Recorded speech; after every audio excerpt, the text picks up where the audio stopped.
जैसा कि आपको पता है कि हम क्लास 12th फिजिक्स में यूनिट 6 किरण प्रकाश की पढ़ रहे थे, जिसमें हमने परावर्तन की घटनाएं पिछले वीडियो में पढ़ चुकी है और हम अपवर्तन की घटनाएं पढ़ रहे हैं। अपवर्तन के अंतर्गत आज हम पढ़ेंगे एक महत्वपूर्ण व्यंजक जो है वास्तविक गहराई एवं आभासी गहराई में संबंध। पहले ये देख लेते हैं हम कि जो आभासी गहराई है वो क्या होती है। तो अपवर्तन की घटना के अंतर्गत जैसा कि हमको पता है कि प्रकाश जब एक माध्यम से दूसरे माध्यम में प्रवेश करता है तो प्रकाश का मार्ग परिवर्तित हो जाता है, मार्ग बदल जाता है, जिसके कारण हमें देखने पर वस्तुएं अपनी नियत स्थिति पर दिखाई नहीं देती। या तो वह हमारे नजदीक दिखाई देती है या कुछ दूरी पर, कुछ अधिक दूरी पर दिखाई देती है, अपनी वास्तविक दूरी से कुछ अधिक दूरी पर दिखाई देती है। तो जब हम विरल माध्यम में होते हैं और वस्तु यदि सघन माध्यम में होती है तो वह वस्तु हमें कुछ हमारे निकट दिखाई देती है, नजदीक दिखाई देती है। इसके विपरीत जब हम सघन माध्यम में होते हैं और वस्तु विरल माध्यम में होती है तो वस्तु हमें अपनी वास्तविक स्थिति से अधिक दूरी पर दिखाई देती है। तो यही वास्तविक गहराई और यही जो हमें आभास होता है वही हमारी आभासी स्थिति होती है, वस्तु की आभासी स्थिति होती है। तो इसको हम आज एक व्यंजक से समझेंगे और इसके लिए व्यंजक में संबंध स्थापित करेंगे। तो इसके लिए हम एक बीकर लेते हैं। यहाँ पर हम एक बीकर बना लेते हैं। ये हमने एक बीकर बना लिया, थोड़ा नीचे बनाते हैं। ये एक बीकर बना लिया हमने जिसमें पानी भरा हुआ है, जिसमें जल भरा हुआ है। इस प्रकार से जल भरा हुआ है। अब और बाहर, इसके बाहर वायु है। तो चूंकि हम जानते हैं कि जल वायु की तुलना में सघन माध्यम हो गया। ये है जल,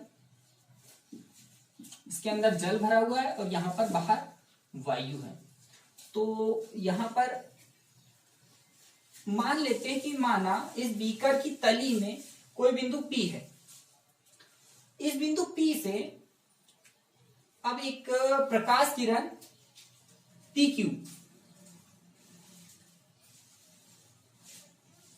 PO लेते हैं और जो क्या होती है कि अभिलंबवत बाहर चली जाती है।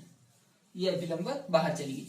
चूंकि कोई भी प्रकाश किरण यदि एक पृष्ठ से दूसरे पृष्ठ में या एक माध्यम से दूसरे माध्यम में प्रवेश करती है और लंबवत प्रवेश करती है तो वह अपने मार्ग से विचलित नहीं होती, इसलिए ये प्रकाश किरण सीधी चली जाती है बिना विचलित हुए। अब एक और प्रकाश किरण लेते हैं PQ। ये हमने एक प्रकाश किरण PQ ली जो जल से वायु में जा रही है। तो यहां पर एक अभिलंब बना देते और ये अभिलंब से क्या हो जाएगी, चूंकि सघन माध्यम से विरल माध्यम में जा रही है प्रकाश किरण तो अभिलंब से दूर हट जाएगी। तो ये सीधी ना जाकर अभिलंब से दूर हट जाती है। अब यहां से यदि कोई व्यक्ति देख रहा है तो इस व्यक्ति को ये प्रकाश किरण कुछ ऊंचाई से आती हुई प्रतीत होती है। तब बिंदु P का आभासी प्रतिबिंब P' यहां पर दिखाई देता है। इस स्थिति में आपतन कोण कौन सा हुआ, तो ये अभिलंब है। अभिलंब को नाम देते ML और यहां पर हम नाम दे देते M'। तो यहां पर प्रकाश किरण जल से वायु में जा रही है तो ये कहलाएगा आपतन कोण। आपतन कोण होगा I और ये होगा अपवर्तन कोण R। इस प्रकार से हमारा ये चित्र कंप्लीट हो गया। ठीक है, तो चित्र का पहले वर्णन करते हैं। माना एक बीकर में जल भरा हुआ है जिसकी तली में कोई बिंदु P है जिससे एक प्रकाश किरण PO पृष्ठ के अभिलंबवत आपतित होती है और सीधी OM' दिशा में चली जाती है। एक और प्रकाश किरण PQ जल से वायु में आपतित होती है और अपवर्तन के पश्चात QR दिशा में अपवर्तित हो जाती है। इस स्थिति में आपतन कोण I तथा अपवर्तन कोण R है। अब यहाँ पर इसकी चूंकि बिंदु P यहाँ पर है, तो ये बिंदु P की वास्तविक गहराई है। ये बिंदु P की वास्तविक गहराई है, तो हम वास्तविक गहराई को h मान लेते हैं। मान लेते हैं कि वास्तविक गहराई h है। ये वास्तविक गहराई हो गई, बिंदु P की वास्तविक गहराई। और ये बिंदु P की आभासी गहराई हो जाएगी, क्योंकि यहां पर चूंकि बिंदु P है नहीं, परंतु P डैश उसका प्रतिबिंब दिखाई दे रहा है, तो ये आभासी गहराई हो जाएगी। तो इस व्यंजक को सॉल्व करने के लिए हमें दो चीजों की जरूरत पड़ेगी, वो यहाँ पहले समझ लेते हैं हम। यदि ये दो समांतर रेखाएं हैं, तो इन समांतर रेखाओं में यदि एक तिर्यक-छेदी रेखा प्रतिच्छेद करे तो क्या स्थिति होगी? तो यदि यहां पर कोई कोण बन रहा है, तो ये दोनों कोण संगत कोण कहलाएंगे। ये दोनों कोण संगत कोण कहलाएंगे, और ये दोनों संगत कोण आपस में कैसे होंगे? बराबर होंगे। ठीक है। और यहां पे एक स्थिति और होगी कि ये समांतर रेखा है, एक तिर्यक-छेदी रेखा प्रतिच्छेद कर रही है, तो बनने वाला कोण, ये कोण इस कोण के बराबर होगा, और ये कोण एकांतर कोण होंगे। तो दो चीजों की जरूरत पड़ेगी, एक एकांतर कोण और एक संगत कोण। तो ये हमें पता होनी चाहिए, ये एकांतर कोण कहलाते और ये कोण संगत कोण कहलाते। तो इसका हम उपयोग करेंगे व्यंजक में। तो पहले चित्र का वर्णन लिख देते हैं। यहाँ चित्र का वर्णन आपको लिखना है। माना एक बीकर में जल भरा हुआ है, जिसकी तली में कोई बिंदु P है। बिंदु P से एक प्रकाश किरण P0 पृष्ठ के लंबवत आपतित होकर सीधी चली जाती है। द्वितीय प्रकाश किरण PQ पृष्ठ पर आपतित होती है और अपवर्तन के पश्चात QR दिशा में चली जाती है, जिसको पीछे की ओर बढ़ाने पर यह PO को P डैश पर प्रतिच्छेद करती है। तब हमें बिंदु P का आभासी प्रतिबिंब P डैश पर दिखाई देता है। तब आपतन कोण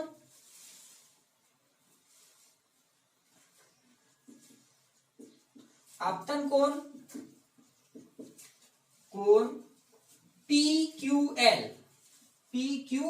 बराबर I तथा अपवर्तन कोण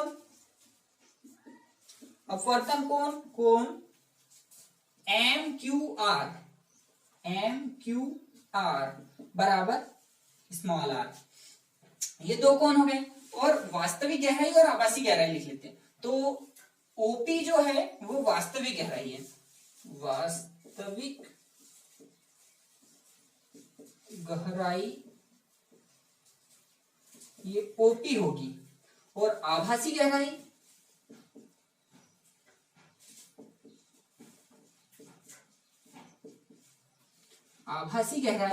OP डैश होगी। OP डैश आभासी गहराई होगी। हमको इनमें ही संबंध बताना है, तो इसको हमने मान लिया है, तो लिख देते हैं हम ये H और ये H डैश। ठीक है। तो चित्र का वर्णन लिख लेंगे, इसके बाद हम सॉल्व करते हैं इसे। तो यहाँ पर एक प्रकाश किरण लेते हैं PQ, जो जल से वायु में प्रवेश कर रही है, मतलब वाटर से एयर में वायु में प्रवेश कर रही है। तो प्रकाश किरण सघन माध्यम से विरल माध्यम में जा रही है, तो यहाँ पर हम एक माध्यम बदल रहा है, तो स्नेल का नियम लगा देंगे। तो स्नेल के नियम से किरण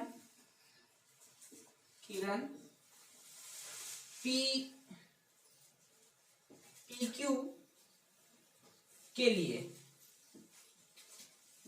स्नेल के नियम से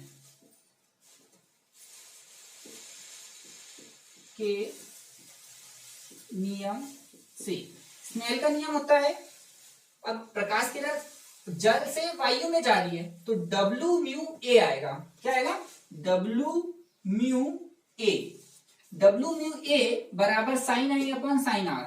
तो आपतन कोण I है, तो आपतन कोण I आ जाएगा sine I upon sine R। यहां पर हम समीकरण 1 नाम दे देते हैं। अब इसके आगे सॉल्व करेंगे, तो साइन I का मान निकाल लेंगे हम, और साइन R का मान निकाल लेंगे। ये मान निकालने के लिए पहले हमको ये जो हमने यहाँ पढ़ा था इसका यूज करेंगे। तो यहाँ पर आपतन कोण बन रहा है आई, और ये दोनों अभिलंब है, दोनों समांतर है, तो और ये तिर्यक छेदी रेखा है, तो ये कोण इस कोण के बराबर होगा, क्योंकि ये कौन से कोण कहलाएंगे, ये कहलाएंगे एकांतर कोण। और एक कंडीशन, ये वाला कोण इस कोण के बराबर होगा। ये क्यों बराबर होगा, क्योंकि ये संगत कोण कहलाएंगे। तो चूंकि यहां पर हम लिख देते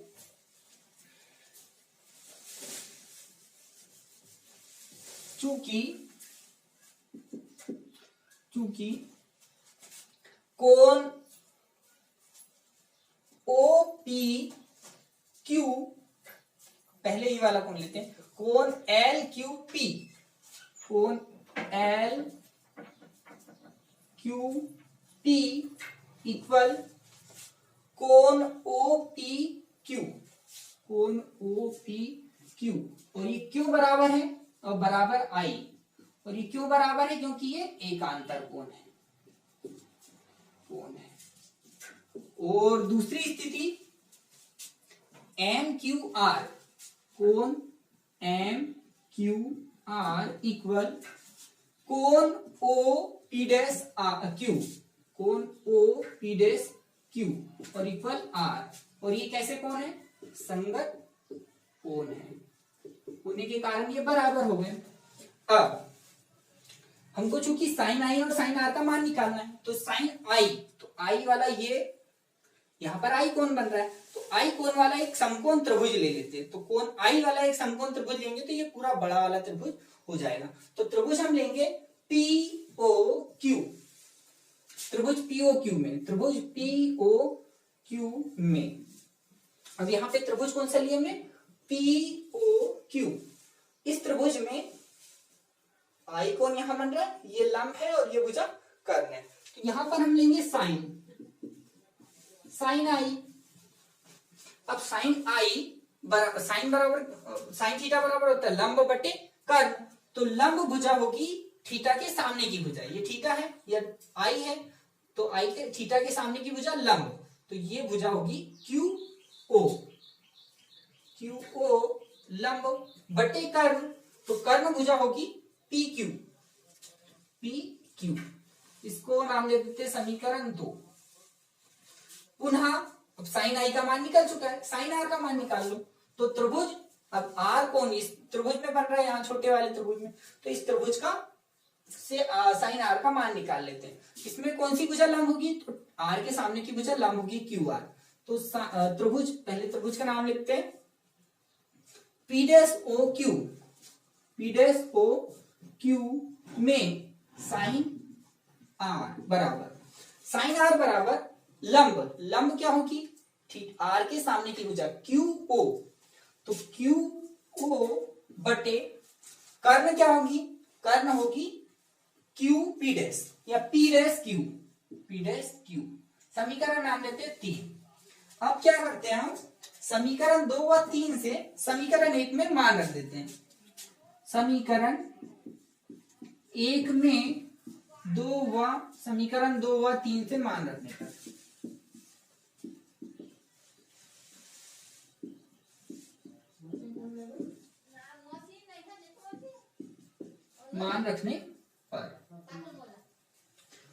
पर मान रख देंगे, तो W म्यू A बराबर साइन आई का मान, साइन आई के स्थान पे रख देते हैं QO बटे PQ बटे QO बटे P'Q।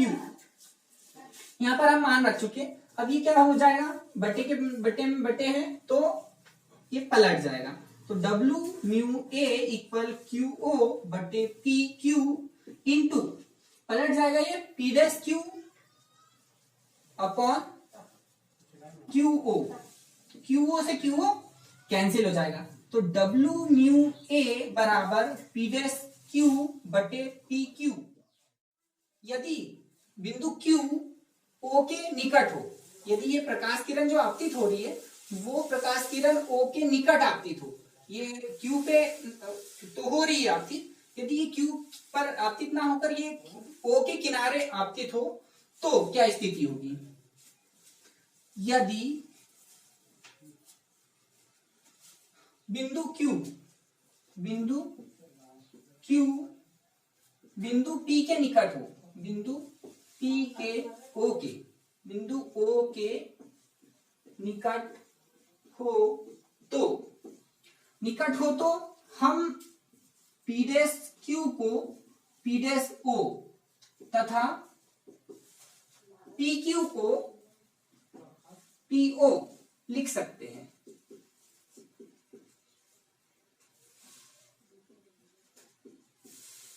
तो यहां पर हम ये लिख देंगे, इनको यहां पर लिखेंगे तो W म्यू A बराबर हो जाएगा P' O बटे PO।